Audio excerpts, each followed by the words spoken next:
Have you been feeling this incredibly strange, almost, I don't know, contradictory energy lately? Oh, the exhausted but restless feeling. Yes, exactly. Like you are simultaneously completely drained, but also vibrating with this anxious need to just do something. It's very palpable right now. It really is. And if you're nodding along right now, whether you're, listening to this in your car or making your morning coffee, you are definitely not alone. So welcome to today's deep dive. Glad to be here for this one. It's a big week. It is a massive week. We are looking at the astrological blueprints for all 12 zodiac signs for this exact week. So that's March 16th through the 22nd, 2026. Which is, quite frankly, one of the most pivotal astrological windows of the entire year. Right, and right out of the gate, I just want to clarify what we're actually doing here, because this isn't about reading off lucky lottery numbers or giving you vague daily horoscopes. No, not at all. We have this massive stack of research on the exact planetary transits happening over the next 7 days. And our mission today is to really decode the architecture of human behavior. I love that phrasing, the architecture of behavior. Yeah, we want to understand the psychological undercurrents that are driving you, driving your boss, your partner, your friends this week. And it's an incredibly potent week to be examining these mechanics. When you analyze the movements for this specific window, the entire narrative really hinges on one monumental pivot point. Friday. Friday, exactly. Friday, March 20th. That is the Astrological New Year. Right, which sounds like a massive deal, but break that down for me. What actually happens in the sky on March 20th? Well, visually and mathematically, it is the exact moment the sun crosses the celestial equator. That's the vernal equinox. Okay. But astrologically, it's the moment the sun completely shifts out of Pisces and just explodes into Aries. Explodes is a good word for it. It really is. Because to understand why that matters, you have to look at what those two signs represent. Pisces is the very end of the zodiac cycle. Right, it's water. It's watery, it's deeply intuitive, and its core mandate is imagination. It's about closure and emotional processing. Which is what we've been swimming in for the last month, that heavy, dreamy energy. Exactly. And then Aries is the exact opposite. It is the first sign, the spark of life. Yeah. Pure, unadulterated fire and forward momentum. So collectively, we're basically experiencing a hard pivot from dreaming to doing. That's the perfect way to summarize it. A hard pivot. Okay, that makes so much sense of that exhausted but restless feeling we were talking about.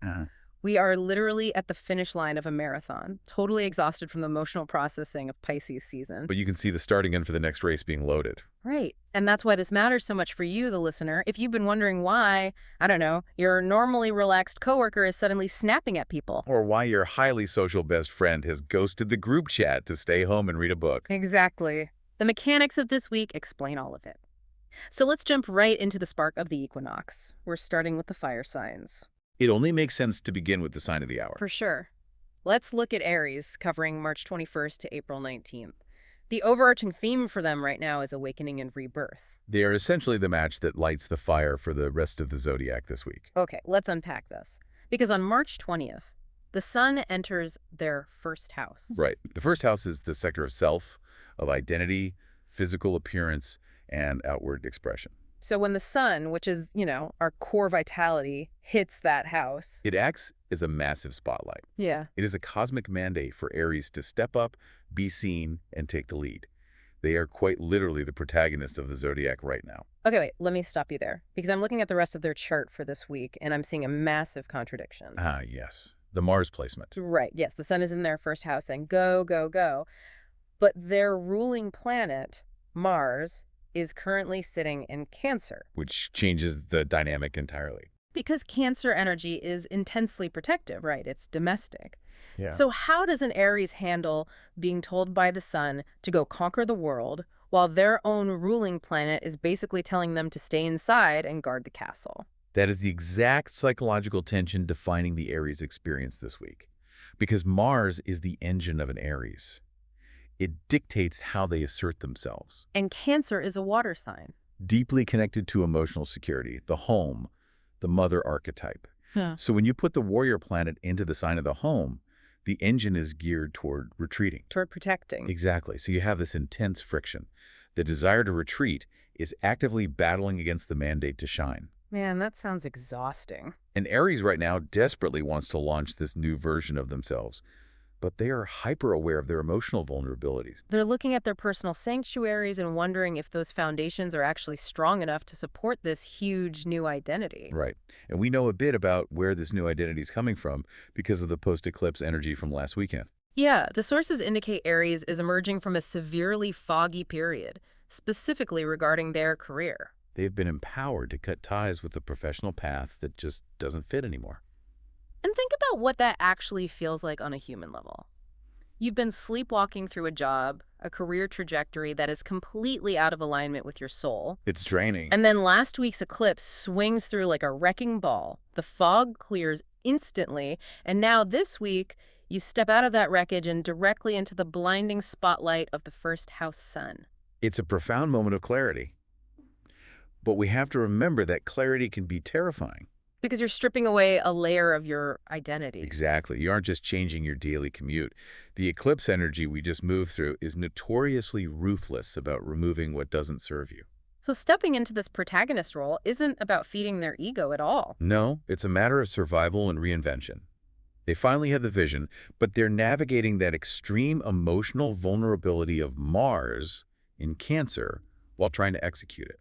Which perfectly explains the incredibly specific, actionable advice for them this week from our sources.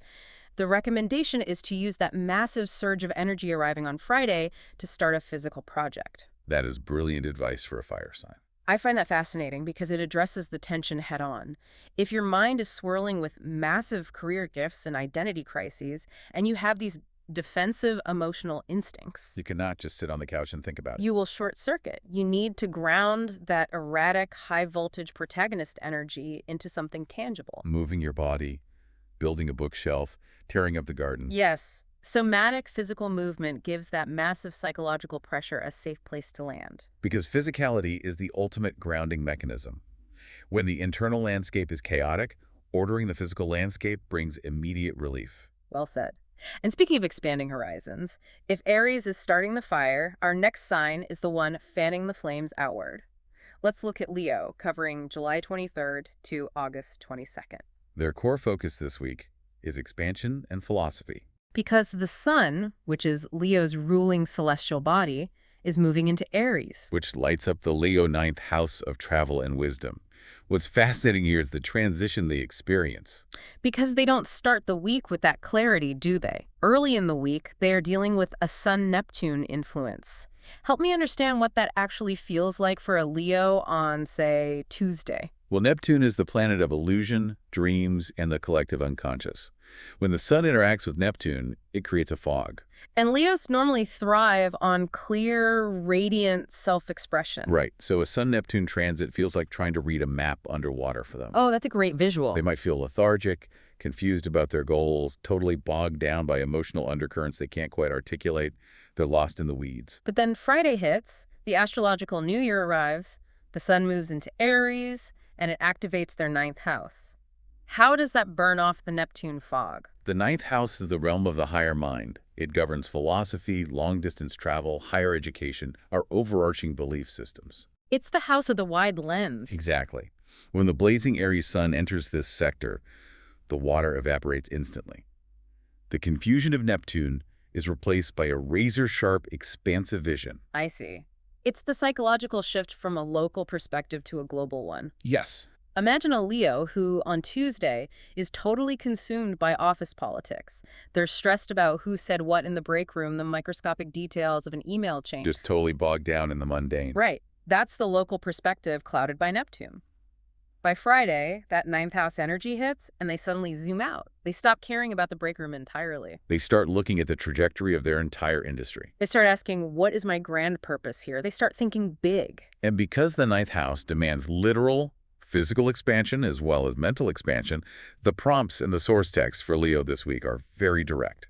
Yeah, they are being pushed to plan a late 2026 trip or enroll in a new course. The underlying mechanical truth here is that the Leo mind currently requires new territory. Or what? What happens if they don't? If they remain stagnant in their current physical or intellectual environment, that massive expansive energy has nowhere to go. It will simply curdle into restlessness, frustration, and eventual burnout. Wow, so the mandate is literal. Book that flight or buy that book. Book it today. If you are a Leo or if you live with one, understand that this sudden burning need to study Stoic philosophy or book a spontaneous ticket to a country they've never visited, it's not a random whim. It is an astrological necessity. You have to feed the ninth house or it will eat you alive with anxiety. Okay, that brings us to our final fire sign, Sagittarius, covering November 22nd to December 21st. The focus for them is creativity, joy, and romance. And the transits indicate a massive, palpable shift in their daily mood as the Aries sun lights up their fifth house. This is literally the return of joy week for them. We know Sagittarius is naturally optimistic. They are the explorers, the golden retrievers of the Zodiac. That's a very accurate description. So this heavy mood of early March that they've been dragging around has likely felt deeply unnatural to them. Heaviness weighs a Sagittarius down more than almost anyone else. It really does. But now, with the sun moving into the fifth house, the sector of fun, play, children, romance, this is framing up to be the most joyous week they've had in a long time. It's an incredibly fortunate planetary alignment for them, isn't it? Very much so. The sun is re-energizing their sector of joy, but we also have to look at their ruling planet, Jupiter. Right. Jupiter is currently moving through Gemini. And Jupiter is the planet of boundless expansion. It acts like a magnifying glass on whatever it touches. And Gemini represents what for a Sagittarius? It represents the sector of communication, local networking, and partnerships. So you have the magnifying glass of Jupiter supercharging their interactions with other people. Opportunities and luck are going to arrive specifically through their social network this week. Okay, but I do see a flashing red light here in the text regarding that Jupiter expansion. There is a strict warning for Sagittarius to keep a very close eye on their spending. Ah, yes. That is the shadow side of Jupiter. It expands everything, including your confidence and your appetite. Ah, I see. When you combine a joyous fifth house activation with an expansive Jupiter transit, the psychological urge is to celebrate. Which quickly manifests as picking up the tab for a table of 10. Or impulsively booking a luxury vacation because it, quote-unquote, feels right in the moment. The optimism just outpaces the budget. So have fun, but maybe leave the credit card at home and bring cash. Very sound advice. But to translate this fifth house energy into a broader takeaway for the listener, the recommendation is that if a Sagittarius has a hobby, they need to give it 100% of their passion this week. I think this touches on a really profound macro-human truth. Which is? Adults forget how to play. We monetize our hobbies, we turn our passions into side hustles, and we lose the pure, unironic joy of just doing something for the fun of it. That is so true. So for a Sagittarius right now, engaging in a hobby just to play is the psychological key that unlocks this massive wave of energy. Play is absolutely the operative word. The fifth house governs our inner child. It is the purest expression of our creative impulses before society tells us to make it profitable. And the actionable advice leans heavily into risk-taking, stating that the universe favors the bold right now for Sagittarius. That applies to romance, art, or just personal expression. I love that. Send the risky text, paint the ugly canvas, ask the person out. The energy is ripe for it. It definitely is. But now we have to completely shift gears. We're moving from the high-flying, spark-producing fire signs and grounding ourselves in part 2, integrating the eclipses with the earth signs. And the energetic drop-off here is very steep. Very steep. We start with Taurus, covering April 20th to May 20th. Their focus is soul-searching and closure. The contrast really is stark here.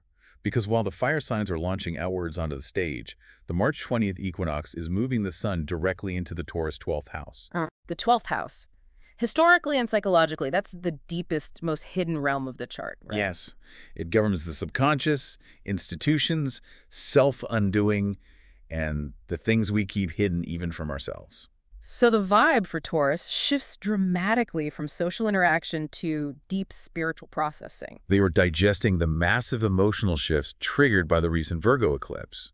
And with their ruling planet, Venus, in a highly sensitive position, their natural inclination right now is extreme introversion. Let's use an analogy to make that 12th house energy really visceral. I think of it as backstage work versus an onstage performance. Okay, I like where this is going. Right now, Aries, Leo, and Sagittarius are on stage. The lights are on them. They're belting out their solos. The crowd is cheering. And Taurus. Taurus is backstage in the dark. They are fixing the rigging, untangling the cables, organizing the props, dealing with the deep, structural, unglamorous mechanics that actually allow the show to happen. That's a brilliant analogy. So this week is about behind-the-scenes work. therapy, meditation, solitary walks, or quietly finishing a secret project. Because backstage work is absolutely critical for survival, even if it lacks the immediate dopamine hit of applause. Right, and the Virgo eclipse last week was highly analytical for them. It likely forced Taurus to look critically at the flaws in their daily routines or their physical health. Now, in the darkness of the 12th house, they are required to integrate those harsh realizations on a soul level. And integration takes immense mental and emotional bandwidth. You cannot process a major life realization while simultaneously making small talk at a networking event. You really can't. Which perfectly frames the actionable advice for Taurus this week from the sources: do not force socializing. Your true power lies in silence and strategy right now. Exactly. If you are a Taurus listener and you are feeling immense guilt because you want to decline 3 different invitations this weekend just to stay home and stare at your ceiling, let this be your official permission slip. Staring at the ceiling is exactly what the universe is requiring of you. You aren't being lazy. You are strategizing in the silence. You are doing the backstage work. And that concept of processing the intense eclipse energy brings us right to our next Earth sign, Virgo, covering August 23rd to September 22nd. Their focus is transformation and shared assets. They're still actively vibrating from the lunar eclipse that occurred in their own sign last week, and the dust is only just starting to settle. I read the transits for Virgo this week and my jaw dropped. It sounds incredibly intense. It is a lot to process. The sun is moving into their 8th house. The 8th house is literally known as the sector of other people's money, death, rebirth, and deep psychological intimacy. Yes. So you combine a lunar eclipse in their own sign, which is basically a cosmic identity crisis, with the deep, dark, terrifying waters of the 8th house. You get a week of absolute, unavoidable transformation. It is intense, but it's necessary. The psychological concept of integration is central here again. Well, a lunar eclipse in your own sign almost always correlates with the shedding of the skin. You realize a part of your identity, or a way you've been operating in the world, is dead. You let it go. But nature abhors a vacuum. Exactly. Once you let go of who you used to be, you must consciously decide what to do with the space that's left behind. And the 8th house governs the things that deeply, inextricably entangle us with other human beings. We're talking about financial matters, taxes, inheritances. Joint bank accounts, and profound emotional and physical bonds. Oh, wow. So we are talking about the cold, hard, practical realities of transformation. Precisely. Because it's one thing to sit in a meditation class and say, you know, I am a new person now. I have shed my old self. It's another thing entirely to sit at a kitchen table, look at a joint bank account with a partner, or a complicated legal contract, and figure out how this new you navigates those shared assets. How does the space left by an old identity get filled by these deeply entangled financial and emotional webs? It requires meticulous, sometimes painful honesty. This leads directly to the core advice for Virgo in the text. They must be brutally honest with themselves about their dependencies. True independence this week requires both financial and emotional clarity. They can't just detach emotionally and float away. They have to literally untangle the practical, financial, and legal webs that bind them to their old lives or to partnerships that desperately need renegotiating. You cannot be spiritually free if you are financially bound to a toxic situation. That is the hard truth of the 8th house. That is heavy, heavy work, but so incredibly liberating once it's done. Let's move to our final Earth sign, Capricorn, covering December 22nd, January 19th. Their focus is roots, family, and inner peace. The Astrological New Year moves the sun into their 4th house, signaling a time when their massive ambition must turn inward. If we connect this to the bigger picture, this is a fascinating pivot.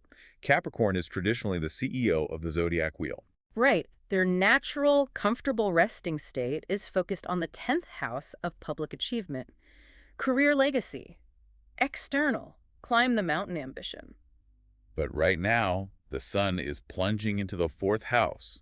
This is the very bottom of the Zodiac wheel. It represents the private home, ancestral roots, and the psychological foundation. Furthermore, their ruling planet, Saturn, is currently in Pisces, which is making their usually blunt communication style highly careful and nuanced. Which is the perfect toolkit for what they are facing, because the transits predict that this deliberate, careful communication style is exactly what's needed for serious family discussions. When I try to visualize what building a sanctuary actually looks like for a Capricorn this week, I know it's not just, going to Target and buying throw pillows. No, a Capricorn builds structurally. Right. Building a sanctuary means fixing the literal foundation of the house, or sitting down and having the difficult, heavily nuanced conversations with a parent or a sibling to resolve old trauma. It's making sure the physical and emotional architecture of the family unit is rock solid. And there is a profound psychological lesson here that speaks directly to the core of the Capricorn mind. External success is entirely dependent on internal stability. You cannot build a 100-story skyscraper on a cracked foundation. Eventually, the wind will blow and it will collapse. The universe is asking Capricorn to stop climbing for a week and fortify their foundation. That way, when their ambition inevitably turns back outward toward their career, their internal structure can actually hold the immense weight of their goals. And so the actionable advice for them is beautifully simple, yet probably very hard for them to execute. Spend time at home this weekend. Recharging your batteries is not wasted time. For a hyperproductive Capricorn, resting often feels synonymous with failing. But it's not. No. If you are a Capricorn listening in your car right now and you are stressed because you aren't hustling, let it go. Resting, repairing your home, and nest building right now is literally the most productive, strategic thing you can do for your long-term success. It's all about strategic withdrawal. Now, we've grounded ourselves in the earth signs, but the tempo is about to accelerate dramatically. We are entering part 3, the architecture of ideas and bonds with the air signs. We begin with Gemini, covering May 21st to June 20th. Their focus is networking and future visions. The equinox is shifting their vital energy toward the 11th house of community. Okay, here's where it gets really interesting, and I need your help because I am looking at this and seeing a massive, glaring contradiction. I think I know what you're looking at. The transits are pushing Gemini into the 11th house. This is the house of large groups, finding your 2026 tribe, collaborating, looking at futuristic long-term goals. They are hungry to meet people. But at the exact same time, their ruling planet, Mercury, the planet of communication, is swimming through Pisces. And we know Pisces makes everything foggy and blurry. How on earth is a Gemini supposed to successfully network and articulate their grand future visions if their brain is clouded in a Piscean fog? It is a classic, deeply frustrating astrological paradox. The 11th house demands clarity, futuristic vision, broad social broadcasting. It wants to build the utopia. Right. But Mercury, in Pisces, is like trying to transmit a high-definition 4K broadcast through a heavy atmospheric fog. Pisces is intuitive, symbolic, emotional, non-linear. And Mercury wants hard facts, bullet points, clear data. So when Gemini is out there at a networking event or writing a pitch deck, trying to communicate their brilliant ideas, the actual details of the communication are getting totally lost in translation. They sound poetic, but they don't sound practical. Which brings us to the most practical, literal piece of advice for the week. Double-check your emails. Serious. If you are a Gemini, you might read an email you drafted and think you are articulating a brilliant digital project perfectly, but the client on the other end is receiving a confusing, blurry, stream of consciousness mess. You have to actively, consciously fight against that Mercury and Pisces haze when dealing with the logistics of your collaborations. Read everything twice before you hit send. Absolutely.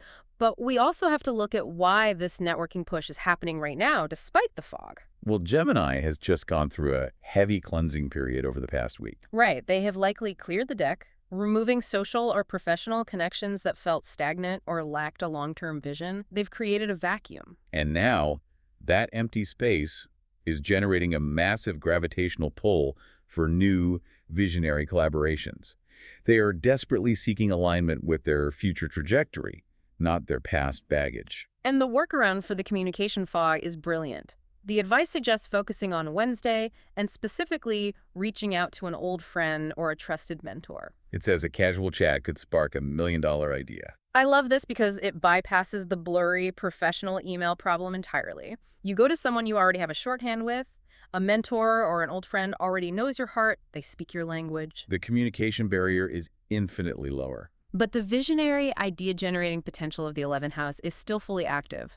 You can be a little foggy with an old friend, and they'll still see the genius in your idea. It's a perfect strategy. It leverages the strength of the 11th house moment while completely mitigating the weakness of Mercury and Pisces. Moving to our next air sign, Libra, covering September 23rd to October 22nd. The focus here is partnerships and balance. The equinox marks the beginning of their opposite season, putting a massive, unavoidable spotlight on their 7th house. It is officially Mirror Week for Libra. The underlying psychology here is fascinating. Every single person Libra interacts with this week is reflecting a hidden part of themselves back to them. And to add a terrifying layer of intensity to this, Venus, which is Libra's ruling planet, is in a complex dance with Pluto in their private life sector. So you have the seventh house spotlighting one-on-one relationships and Pluto bringing deep, transformational, almost destructive intensity to their usual desire for harmony. The seventh house represents the other. It is our partners, our open enemies, our closest collaborators. For Libra, this opposite season is always a time of recalibration. They define themselves through the other. But the introduction of Pluto into the mix elevates the stakes exponentially. Because Pluto does not care about keeping the peace. No, Pluto destroys in order to rebuild. So this mirror week isn't just about pleasant, aesthetic reflections. It's about seeing the shadow self. It's about seeing your own unhealed trauma, your own manipulative tendencies, or your own fears reflected in the behavior of your partner, or in the types of people a single Libra is suddenly attracting. If they're in partnership, it's a week of brutal, necessary renewal. And if single, a significant, potentially life-altering person might enter their orbit. I want to dig into that idea of renewal, because what does renewal actually look like when Pluto is involved? It's not buying your partner flowers. Right. Pluto renewal means a superficial, polite piece isn't going to cut it anymore. You have to drag the deep, unspoken, ugly issues out of the basement and into the light. You have to look at them in the mirror and transform them. And for single Libras, that significant person entering their orbit, that might not be a breezy rom-com meet-cute. It might be someone who intensely challenges them, triggers them, and forces them to grow in ways they didn't want to. That is the nature of Pluto. It forces evolution, which makes the actionable advice for Libra incredibly poignant. They are advised to practice the art of compromise, but do not lose your own voice in the process. This is the ultimate existential Libra tightrope walk. A Libra's first instinct is almost always to compromise, to bend, to accommodate, in order to keep the peace and maintain the aesthetic of harmony. But with that seventh house activation and Plutonian intensity, if they compromise their core truth just to avoid a fight, the mirror will shatter. The relationship will become deeply toxic. They must balance the scale without stepping off the scale entirely. Balance the scale without stepping off it. That is a brilliant way to put it. You have to stay in the equation. Exactly. Our final air sign is Aquarius, covering January 20th to February 18th. Their focus is communication and local impact. The equinox is activating their third house, and the transits indicate their mind is moving at roughly 100 miles per hour. The sheer cognitive velocity of this week for Aquarius is staggering. To understand why, look at the third house. It rules the local community, short trips, siblings, and most importantly, the immediate processing and broadcasting of information. It is the data center of the chart. When the sun hits this house, it turns the Aquarian mind into a supercomputer. But we also have to factor in the generational transit happening right now. Pluto is in Aquarius. And Pluto is bringing an intense, laser-like, almost obsessive focus to whatever that third house supercomputer is currently processing. They are literally the messenger of the Zodiac this week. When I read this, I just pictured a flurry of chaotic genius. Like an Aquarius firing off dozens of text messages, writing rapid-fire emails. Suddenly deciding to take a weekend road trip to a weird local museum and having 12 new business ideas before they even finish their morning coffee. The transit suggests this is a prime time to start a podcast, write a blog, or learn a complex new skill. They are absorbing data so fast they need a receptacle for it all. They absolutely do. The third house energy must be externalized. It is meant to be shared. If an Aquarius tries to keep all of those high-speed thoughts internalized, if they just sit alone in a room thinking, it will lead to extreme nervous tension. Their nervous system will overload. They will experience insomnia and anxiety. They have to communicate the data outward to ground the electricity. And that leads to the critical practical warning for them. Write everything down. Yes. The velocity of your thoughts is so high that some of the most brilliant, innovative ideas might slip away into the ether if you don't capture them immediately. If you are an Aquarius, you need systems in place this week. Keep a notebook by your bed. Use the voice memo app on your phone while you are driving. You are literally catching lightning in a bottle this week, but you have to actually remember to put the cap on the bottle so the lightning doesn't escape. Capture the data. It's a week of massive intellectual output for them. And that brings us to our final quadrant, part 4. Channeling the undercurrents with the water signs. This element is navigating incredibly complex emotional and structural transitions this week. We start with Cancer, covering June 21st to July 22nd. The focus is career and public legacy. We really need to unpack this because the transits are giving us a highly volatile mix for Cancer. So what does this all mean? Mars, the warrior planet, is still moving through their sign. This is giving them incredible drive, making them unstoppable, but also, as the transits note, perhaps a bit irritable. Meanwhile, on Friday, the Astrological New Year moves the Sun into their 10th house of career. The universe is suddenly dragging them onto a massive public stage and asking, what do you want to be known for? The 10th house is the absolute apex of the astrological chart. It is the highest point, the most visible area of a person's life. It rules public reputation, career achievements, authority figures, and long-term legacy. When the Sun enters here, there is no hiding. All eyes are on Cancer professionally.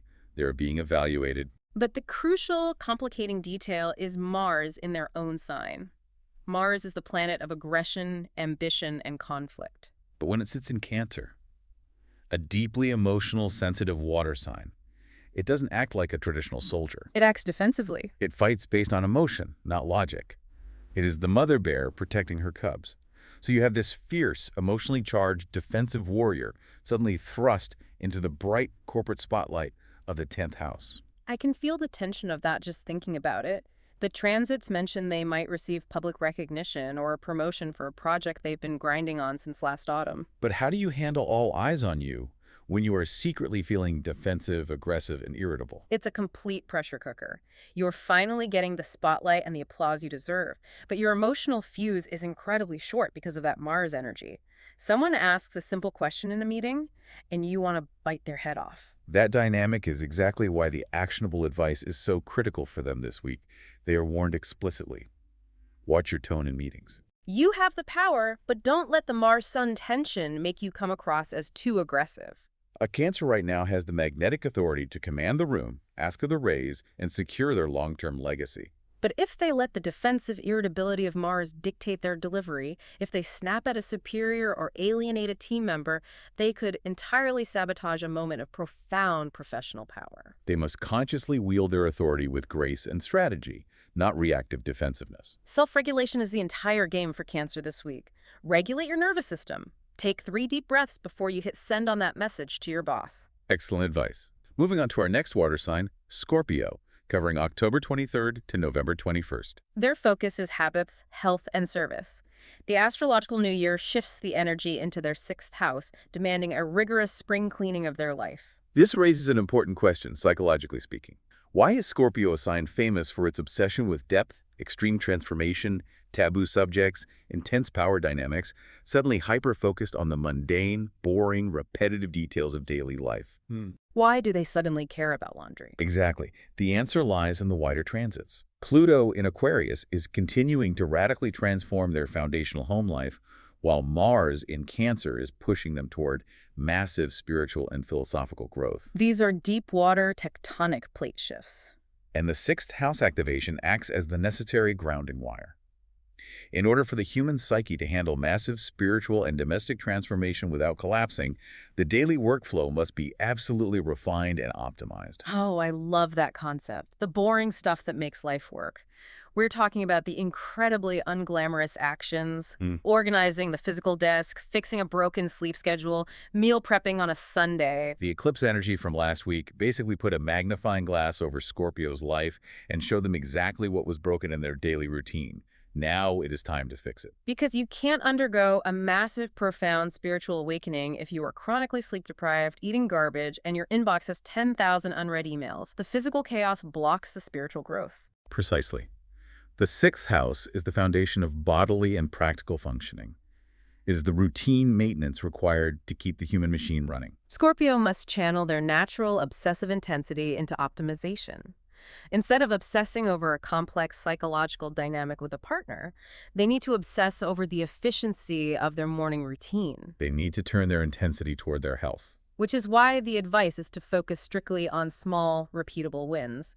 Consistency is your superpower this week. For a Scorpio, who usually wants to transform their entire life all at once in a dramatic blaze of glory, being told to just make their bed every single day and drink enough water probably sounds excruciatingly tedious. But those small, boring, repeatable wins are the literal scaffolding holding up the massive spiritual growth they are undergoing.